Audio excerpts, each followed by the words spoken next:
scandal. What is that office doing? We have an office that is supposed to fight corruption, but that is not me to explain today because I have a guest in studios. And our topic is going to be the IGG and Ombudsman function and the Ombudsman Day that is for 2024. Now, joining me to discuss this, I have Stephen Okiria, the Director of Ombudsman Affairs at the Office of the IGG. You're most welcome. Thank you very much, Robert. My name is Stephen Okiror. Now, Stephen, to begin with, I think it's very important for our viewer to understand what the mandate of the IGG is. Let's begin with that. Thank you very much once again. Good morning, viewers. The Inspectorate of Government is established by under Chapter 13 of the Constitution and operationalized by the Inspectorate of Government Act of 2002. In summary, the Inspectorate of Government is a tripartite institution. It has three major mandates. The one which everybody knows, the anti-corruption mandate. Then we have the one which few people know, the one called the Ombudsman Mandate, why I am here today.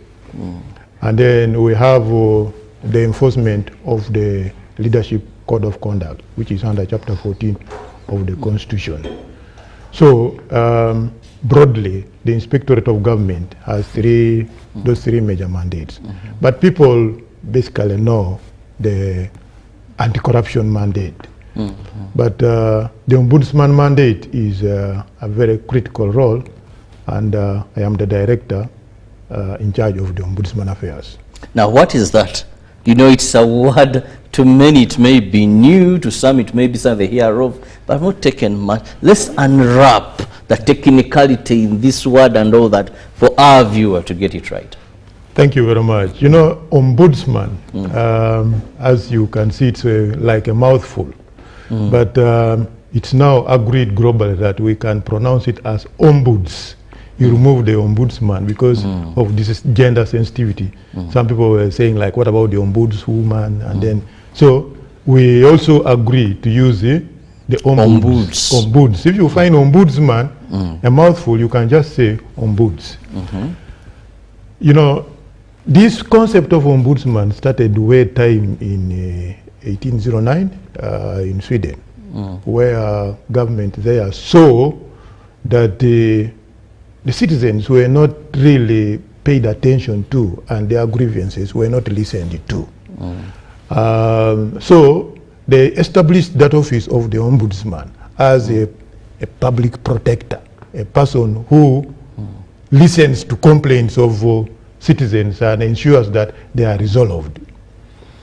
So in Uganda, the chief ombudsman is the Inspector General of Government. The Inspectorate of Government is housing the chief ombudsman.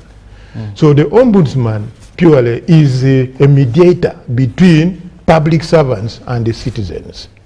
You know, if a citizen is not getting a service that he or she is entitled to from a public servant, he has a right to complain. He should have somewhere where he or she can go to get redress. So the Inspectorate of Government, as the chief ombudsman, is that is the institution. So the citizen can come to the Inspectorate of Government and complain about everything, from merely acquiring basic documents, maybe like a certificate of, even a student has finished school, but he wants to get his certificate, and maybe the headmaster or someone is dilly-dallying. The IGG has consistently used the example of Minister of Lands. You want your land title. You have met all the terms and conditions, but you are not being told why you are not getting. 1 month, 2 months, 1 year, 3 years down the road, you have met all the conditions. You are not being given what you are supposed to do, to get. So you can raise a complaint with the ombudsman. we are under the Constitution empowered to to compel public officials to respond to the demands of the citizens. Yes. You're still watching Good Morning Uganda Extra, and I'm sure by the end of the show you'll be learning more, or you'll be able to also demand report. Now, who is an ombudsperson? An ombudsperson, like I have said, is a person appointed by government to listen to complaints of citizens about service delivery by public officials, right? I can also add that while the citizens can complain, even the public servants can also complain. If you are being oppressed by your maybe immediate supervisor and you seem like you have nowhere to go, you can raise a complaint with the Inspectorate of Government, with the Chief Ombudsman. Things like victimization, there is this common sexual harassment. You have maybe stayed in a position for what you might call too long for reasons unknown to you. You have done interviews and for some reason you don't understand what's going on. You can raise a complaint with the Chief Ombudsman, and we shall interrogate that and establish what is the cause of the complaint of the person complaining. Now that brings me to your role. Yes, you investigate. What next? Is it us filing complaints to you? We investigate and give guidance, give directives, and then give recommendations and give referrals. When we investigate and we find that a public official is on the wrong, we give directives. We can also give recommendations. We can do whatever is necessary in the circumstances, depending on the issue you have raised and the findings of our investigations. So what is the nature of the complaints to this office? The Ombudsman is really a common man's office. It is something to do with the welfare of citizens, things like unpaid salaries. You find an old man coming all the way from Moroto. He has been serving. He retired some time back. He has not got his pension. He's not being paid his gratuity. And then he comes to Robert's office, and Robert is there relaxing in the office. He's looking at the old man. You can even see. You don't need anything. You see that this person needs help. Then you say, first wait there. Let me first take my tea. Then after that, now I'm going, maybe you come tomorrow afternoon. You have no regard on a senior citizen who served the country diligently. And now he's only just asking for what is due to him or her. So we have such complaints. I have already told you we have complaints like victimization for no reason. Your supervisor is on your neck and giving you hard time and probably refusing to give you promotion or something. Those are the kind of complaints that we have. I have already given you the example of you need basic documents which are yours, which government gives and for free, or for some statutory fees, registering a company, driving permit, or going to police. You have registered a case and for some reason the case is being mismanaged. You raise that with the Chief Ombudsman, and we shall follow it very vigorously.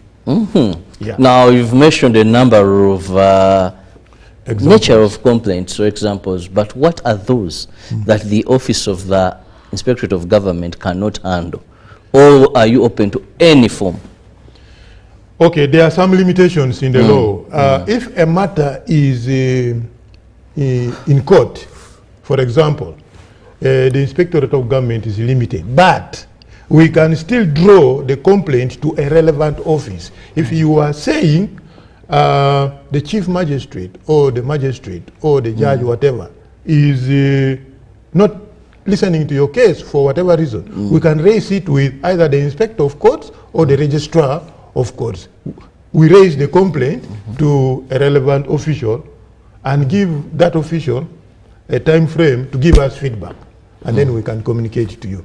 But if it is about a decision of court, that court has ruled, we don't have to review that. We can only advise you that in such a circumstance, you can appeal to a higher court. A decision of a court is not reviewed. And also, if the Inspectorate of Government is satisfied that you have had an opportunity to be heard, we may not necessarily entertain that. If you have appeared, we have had cases like in the Administrator General's office, they have established a tribunal, you have appeared before the tribunal, you have put your case, and then a decision has been taken. Then again you run back to us. You know, some people run not knowing that we shall know that you have been there. If a decision has been taken, so we really don't have to. If you have appealed, so there are many, if it is URA and you have appealed to a competent authority and a decision has been taken, and in our view we think it has been fair to you, we don't have to get involved. Yeah. Now I see there is so much room for you to complain, but who can file a complaint? Because much as we said, a public servant, I feel for the benefit of our viewers, we need to broaden the scope so that we don't leave any category. Yes. Yeah, thank you very much, Robert. You see, who can file a complaint? Any ordinary citizen who is seeking a service from a public official.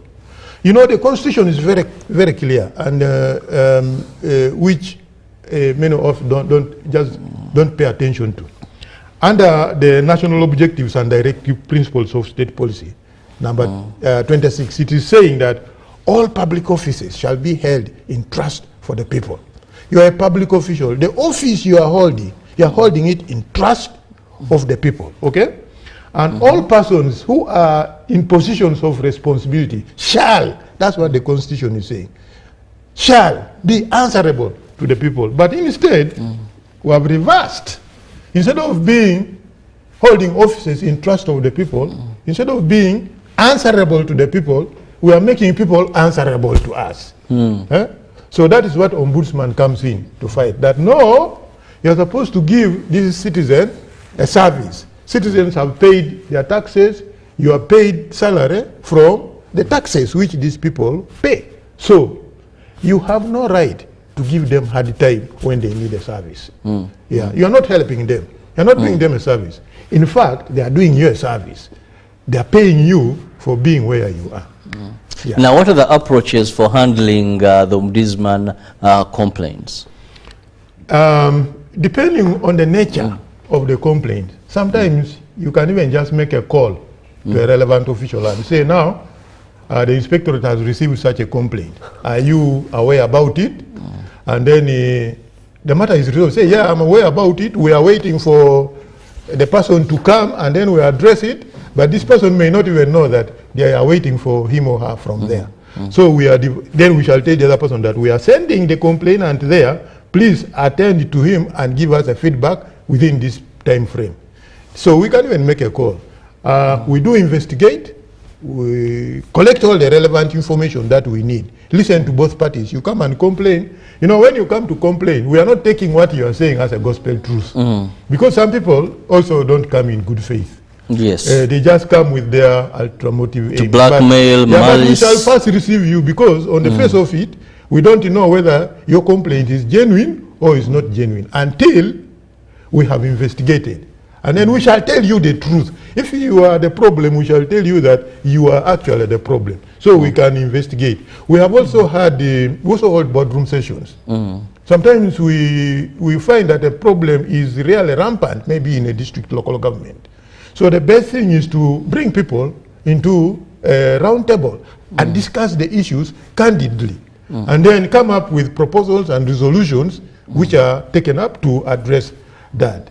We also do barazas, you have seen. We do barazas, and most importantly, we have opted for what we call alternative dispute resolution. You know, court process is very lengthy and costly, and the common person cannot. So we look at the issue and say, can we resolve this matter under alternative dispute resolution? And then we handle it. So you find we have had examples where maybe in a public office, people can't even meet. When I came, I had you asking for your tea. But in some offices, people even fear to take tea because they think someone is looking for me. So when we hold dialogue, alternative dispute resolution, we look at the issues and say, you know what, friends, we are working for the public. These offices, we found them, and we shall leave them, and people will come. But service to the citizen remains the same. So let us put service delivery at the forefront. Yes. So those are some of the approaches we use to resolve those complaints. Now let's look at the structures of the Ombudsman Directorate. How are they? Ombudsman Directorate is, of course, part of the structure of the Inspectorate of Government. So we have the Inspector General of Government, and then we have the 2 deputies. And then we have other directorates, including the Ombudsman Directorate. So the directorate is headed by the director, who is currently myself. And then we have managers and supervisors. And then we have regional representatives in the 16 regional offices of the Inspectorate of Government. We have our ombudspersons there. So if somebody in Kigezi has an ombudsman complaint related to service delivery, it doesn't have to come to Kampala, can go straight to our regional office in Kabale. And the matter will be handled as if it was received here in Kampala. Oh. Yeah. Very interesting then. Now, we've talked so much about this ombudsman, how the public can come and not report, let's use the word complaint. Reporting is also another thing. But now here are complaints. But by and large, one would ask, this is a directorate facilitated by our government. You know, what are the benefits of having this? The benefits are numerous, as I said. You know, Robert, you need to stay for 1 month without salary for you to know the benefits. When you stay for 1 month without salary, because somebody, for whatever reason, is not paying you, maybe 1 month you will tolerate. You stay for 2 months, and then comes to 3 months, then you will see the benefit. When the Inspectorate of Government comes, we interrogate and say, what is the problem? Somebody is just being malicious. If you become a senior citizen, the pain of an old man coming all the way from Gulu, from Kotido, from Kabale to public service here because he has not been paid his pension for and maybe gratuity for no reason, then you will appreciate the benefits of the ombudsman function. Yeah. Very interesting. Well, we are looking at the ombudsman function, and this is a public office there for you to help you as a Ugandan. And now this takes me, you've talked about the regional offices. How do you approach? Is it a free move-in?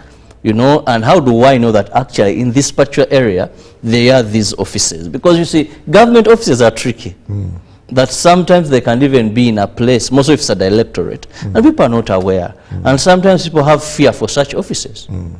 Not every ordinary Ugandan can quickly, if a police station is feared, you tell purpose, no, it's a public place. I think it's only church they don't fear. But you still find sometimes, yeah, I see officers, I see. No. So let's accessibility, because availability can be there, but accessibility, yes. The Inspectorate of Government is a public office. If there is any office that is freely accessible, it is not like the Inspectorate of Government. You just walk in. Just you only know where the regional office, even when you went to, we have 16 regional offices. Let me first list them. We have, let me begin from the west. We have Kabale, Mbarara, Masaka. Then we have Fort Portal. Then we have Hoima. Then we have Arua, Moyo, Gulu, Lira, Soroti, Moroto, Mbale, Tororo, Jinja, Kampala, and Mukono here. So just walk in. You don't need to make an appointment, and you are not going to be harassed, nobody, you just walk in. The only thing which will happen maybe is that you may find a policeman just to be sure that you are not a dangerous person. They are not going to ask you questions about why you have come. Their work is just to ensure that you are a safe person. And then any officer will listen to you and pick your matter. You don't have to fear the inspector. In fact, that is the role of the ombudsman. There are certain offices citizens cannot easily access. Even when you go to a local government in a district, to go and see a cow. Some cows are impossible. So the citizen... There are big people there. The cow maybe is even too much. Even a DEO or whatever. So they would rather have somebody to help them talk to this person. So the Inspectorate of Government offices, regional offices, and even head office here is completely accessible to the public. It's a public office. You don't have to pay anything, you don't have to do anything, you just have to walk there with your complaint, with your issue, and then you will be listened to. You will be welcomed. We also have other venues. You can maybe call if you want. You can write if you want. We have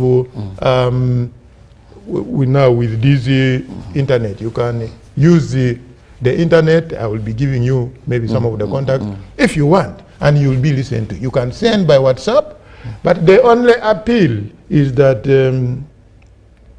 please send something which is true, sensible, and material. Do not raise issues simply because I don't like Mr. Kirabo Robert, and then you raise issues which are frivolous, which are not true. But because anyway, at the end of the day, we are going to do our work as Inspectorate of Government. We shall listen to you with keen eyes. Take the detail of what you are telling us. Thereafter, we go to Mr. Kirabo and say, ask you questions in relation to the complaint which is raised. And then you are going to say, no, but this person was paid. Here is the voucher. This is the account which was sent. We shall inspect the account, find that the money has gone. You find that the complaint is actually false. Yeah. So I request the citizens there that we are there, the Inspectorate of there is there to listen to you, but bring complaints which are genuine and which actually affect you or whoever directly. Do not bring fictitious things which are not true, malicious things, trying to use the Inspectorate of Government to fight the personal wars. Sometimes even when they come, they say, I'm going to report you to the IGG. I'm going to report you to the IGG. I mean, no, IGG, the Office of the Inspector General of Government is not there to fight personal wars. We are saying we are there to ensure that you are offered a service which you are entitled from a public office.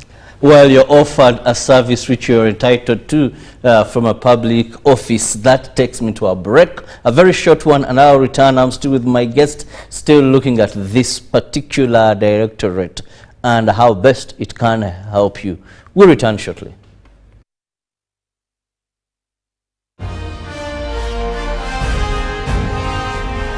Live from UBC Studios in Kampala, this is Good Morning Uganda Extra.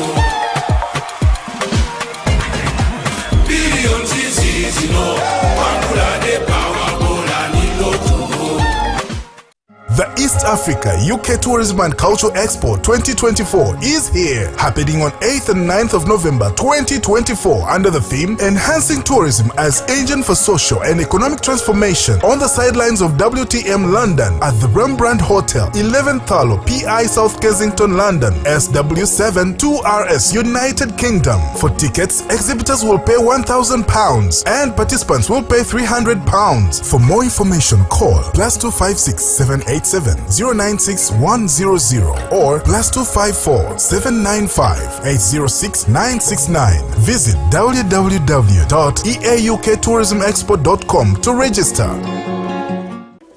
In a nation hungry for truth, a world where every story matters, there exists a beacon of trust and reliability. For decades, they've been our voice and our window to the world, holding the mirror of our history. With 4 TV stations and 11 radio channels spanning 27 languages, they stand as guardians of information, defenders of truth.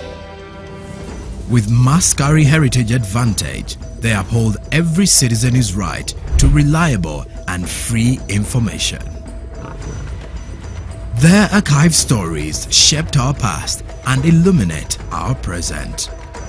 Yet now, as new challenges arise and the world evolves, their mission faces its greatest test yet.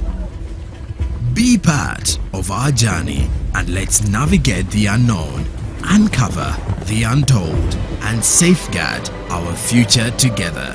Tune into your public broadcaster, for it is the intersection of trust and truth. Because to UBC, your story, every story, and every voice matters. UBC, inspiring Uganda.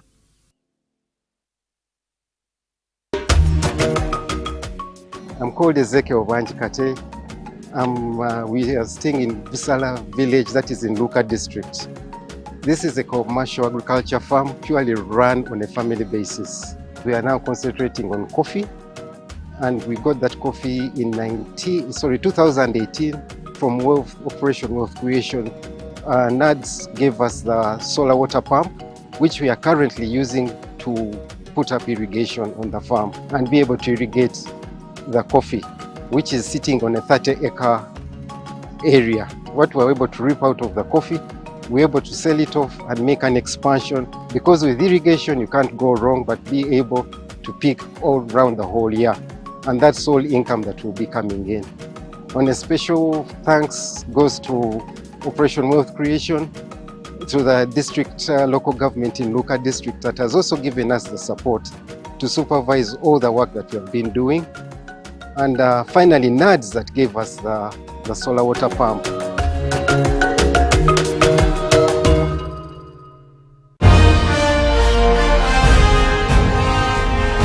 Live from UBC Studios in Kampala, this is Good Morning Uganda Extra.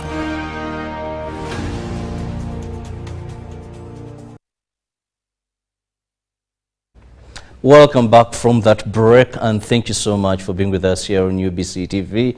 It is the IG's office, the Inspectorate of Government, and we are focusing on the ombudsman, to leave the man thing away from it being gender sensitive, like my guest here said. Now, we've talked so much about this office and what it does, but I'm reliably informed that it has a day that is celebrated globally. And for Uganda's case, it's supposed to be, is it the second Thursday of October? Now, it means it passed, but I don't remember us holding any celebrations to that effect. Yeah, thank you very much, Robert. Yeah, globally, maybe celebrating might not be the best word, but we commemorate. Yes. We try to remember the day, the International Ombudsman Day. It is celebrated, like you are saying, every second Thursday of every October, every other year. This year, true, it fell on 10th, which was 10th of October. But for reasons that there were some other important engagements of national nature, management took a decision to commemorate this day on the 6th of November this year. But on the 10th, we joined the rest of the world through a press conference at the media center here. If you were keen, you should have seen the Inspector General of Government making a press statement about the International Ombudsman Day and the reasons for our not holding it as commemorating it here locally and choosing to commemorate it on the 6th of November. So it is a day.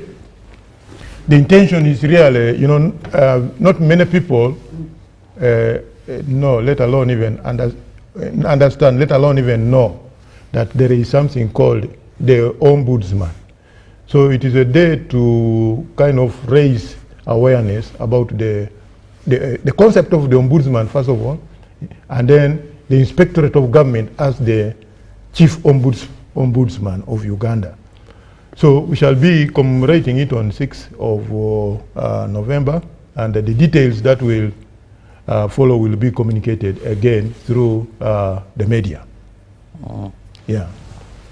Now, as we continue to look at this particular directorate, how receptive, what has been the reaction of Ugandans towards this office in terms of complaints being filed or presented or reported, if I may use that way? Normally, until you have directly, had engagement, you may not appreciate. But majority of people who have brought their complaints to the Inspectorate of Government have been very appreciative. Like I have told you, the Ombudsman role of the Inspectorate of Government listens to those who are voiceless, those who have no voice, who have nowhere else to go, who have no means to hire lawyers and do what, they come to the Inspectorate of Government. So we try as much as possible to handle their complaints as expeditiously as it is possible. So the benefits are enormous. We have been able to, in the last, just the last financial year, we resolved the over 1,000 cases of ombudsman nature in one financial year, and then a lot of other things happen. Those people who were not paid their what they deserve, salaries, allowances, which are due, pension, gratuity, all of them who raised complaints with us, got compensated. So the benefits are many, depending on the nature and the types of complaints. We have had situations where we have had to, halt maybe a recruitment process because something bad is going along the way, and then we get a wind of it. So the Inspector General of Government orders the recruitment process to be halted until we do the investigation. And indeed, when you do the investigation, sometimes you find that the process deviated from what was expected from it. Then we order them to redo it. So the benefits are many. Now, Ombudsman, yes, it's not like whistleblowing, but I think they have some connection. Now, where is confidentiality? How would you factor in this to protect that person? Because we live in a crazy world, if I may use that term, now, or in an evil world where someone, they may be the ones in wrong, they may be the oppressor, but then at the end of the day, they end up becoming a problem, further tormenting. So you seek help, but then you open a can of worms you cannot handle. Someone gets to know that, yes, this was a recruitment process, just like the example you've given, and then maybe they have relatives, they have friends, they have messed up everything. So at the end of the day, they're able to locate that it is this person who went to the office of the IGG under the directorate of Ombudsman and filed this complaint. So they work on you. These are realities. Normally, we handle these aspects professionally. There are complaints where you cannot hide the complainant. If you are complaining about non-payment of salary, if you are complaining about... There could be many. No, there could be many, but you are the one who have. Yes. We shall only know that you have not been paid salary when you come. So when you come and you have not been paid salary, there's no way I am going to ask the ED of UBC why you have not paid I have to say, why haven't you paid Robert Kirabo his salary? I can't give you a blanket statement and say, why haven't you paid people salary? Because he's going to ask, which people? I have paid everybody. So that one is specific. Yes. If someone has not been paid his gratuity, an old man, you're not going to hide that. You're going to put it straight to the accounting officer and say, there is this pensioner, you have not paid him. What is the problem? And they will have to explain. Now, when it is say a complaint about Bangold recruitment, that is not the kind of complaint where you say Robert Kirabo came and complained. We handle that professionally. We say the inspector of government has received a complaint. They are not. No one is going to ask me who complained, because if you ask me, I will ask you, why do you want to know? Just give me the facts of the matter. I look at it from a very independent point of view. Look at what transpired. What is the complaint about? What was done? What was supposed to be done? Was what was supposed to be done the right way? If it was done the right way, because sometimes some people just, I think, tend to project and imagine that they are going to fail. But when we see that the processes were fairly, reasonably followed, we are going to say no, the processes were fairly followed. If we see that there was actually something, people, maybe they did an aptitude, and then for some reason, people who scored highly are not shortlisted, and those who scored lowly are shortlisted. Surely that is a point of entry. So we can give directive to that effect. So it's not often that it's not always that we should reveal the source of our information. It's not necessary unless it is necessary. Okay?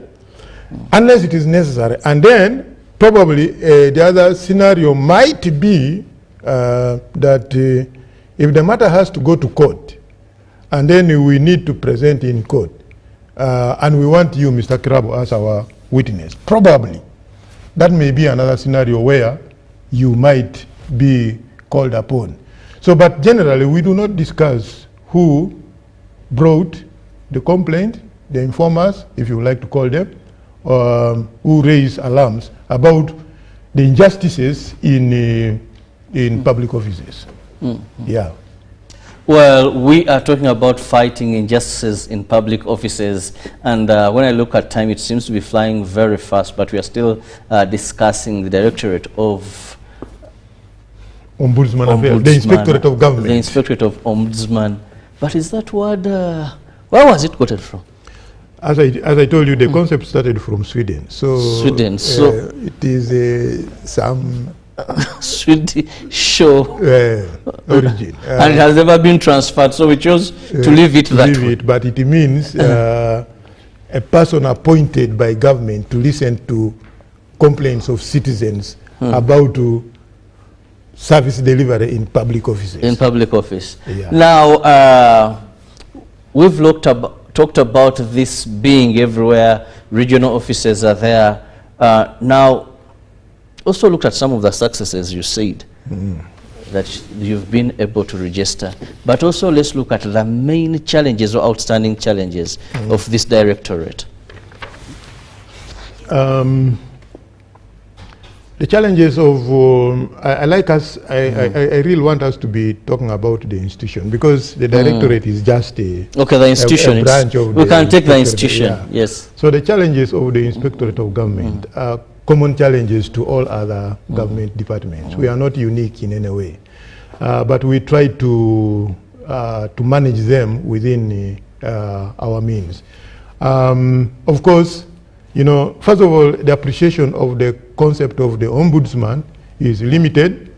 Very few people, even those really, you will be surprised even if you went to Parliament, the people who passed the act, and you asked them about the ombudsman, there are very few people who really understand the concept of the ombudsman. So you can see that performing a task which people don't understand becomes a challenge. So the only thing we try to do is to do sensitization, try to tell people like we are here, say no, there is this idea of the ombudsman, because other countries have really advanced it. If you go to countries like South Africa, they have ombudsmen, sectoral ombudsmen. You have they call a public protector of the ombudsman in South Africa is called a public protector. But there's also the military ombudsman. There is an education ombudsman. There is a health ombudsman in some developed countries who have understood this concept of the ombudsman. I really pray that going forward, maybe Uganda picks a leaf on that and try to kind of decentralize this concept of the ombudsman, so that you have a military ombudsman, you have education ombudsman, a health ombudsman, so that people go there. And a military ombudsman will most likely be a former soldier who understands the function of the military. A health ombudsman could be a former health worker, somebody who has a hands-on experience on health, maybe a doctor, retired doctor. So when you raise a complaint and say maybe you're not being attended to the way you're supposed to be, he appreciates it better. But before we go to that, we have the Inspectorate of Government as the chief, the ombudsman, and we receive those complaints.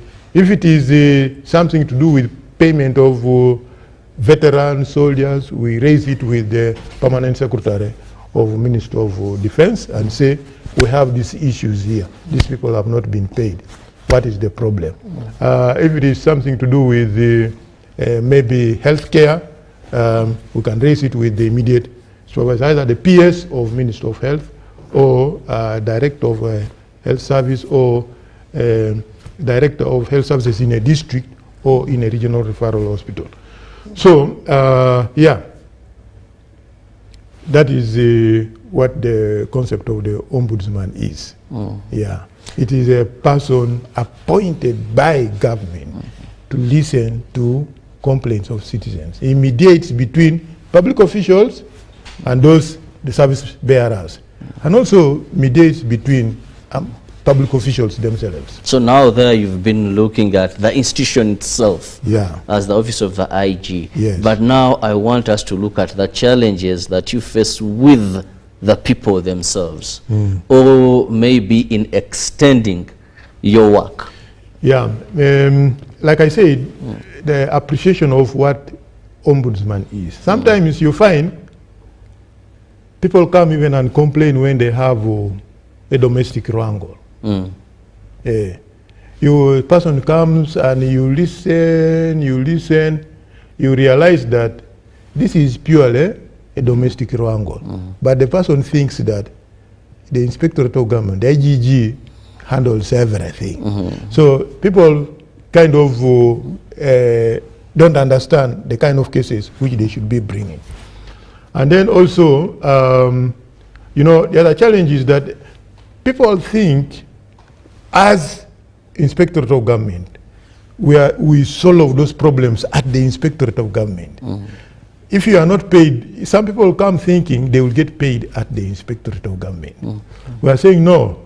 When you come, we listen to your complaint, and then we raise the people who are supposed to solve your problem, So some people come thinking that the solution will be instant at the Inspectorate of Government. I don't like to talk about resources, because resources can never be enough. But we, as I told you, we have over 1,000 complaints, and these are spread across the country, and certainly you will require some resources to sort them. But this may just kind of delay resolution of some complaint, but doesn't stop it. So those are majorly the challenges there. And you know, the fact that the Inspectorate of Government is the first instance of complaint. When somebody has a complaint, the first place it should come to is the Inspectorate of Government. We are trying to say that let us look at the grievance handling at source. We are trying to kind of reactivate grievance handling mechanisms at source. Let somebody be there at the district, first of all, to listen to this person fairly, and then see if the matter can be resolved, other than having the Inspectorate of Government as the first instance of complaint. So this is sometimes some of the challenges we have. And you find that by you just making a call, right, a problem is solved.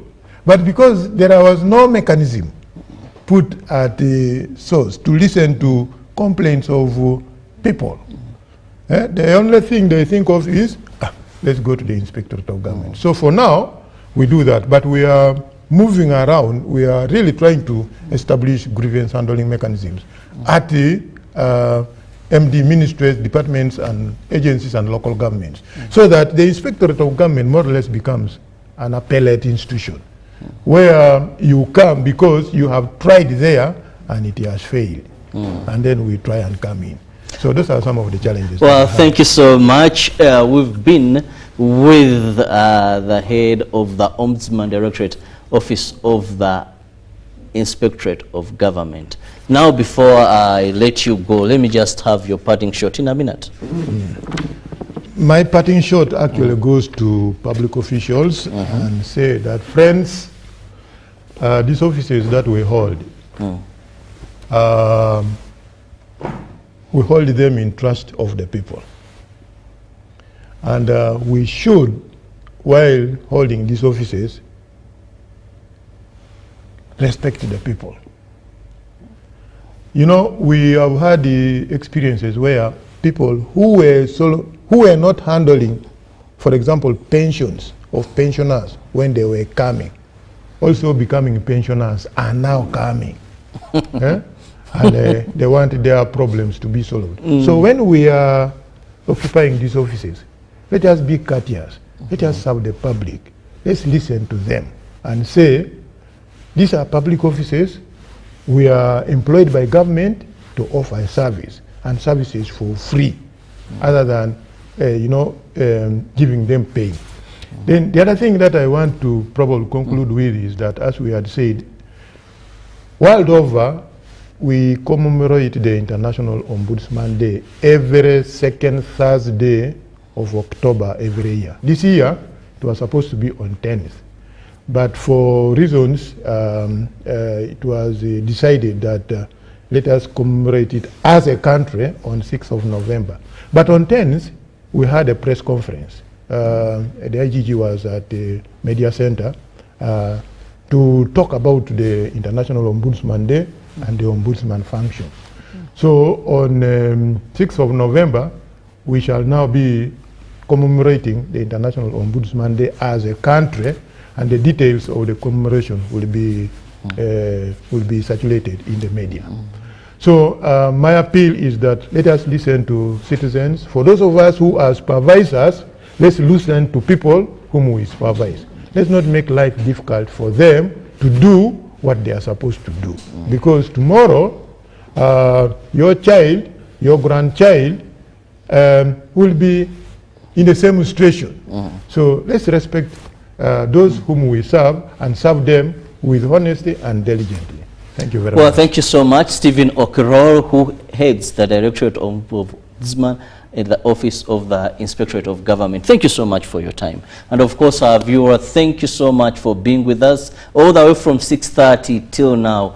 We really appreciate your time, and we hope that tomorrow 6:30 we'll be together, brighten up your morning, spice up your mornings with relevant information that you need to know. Robert Shirabo, wishing you the very best of your day. Good morning.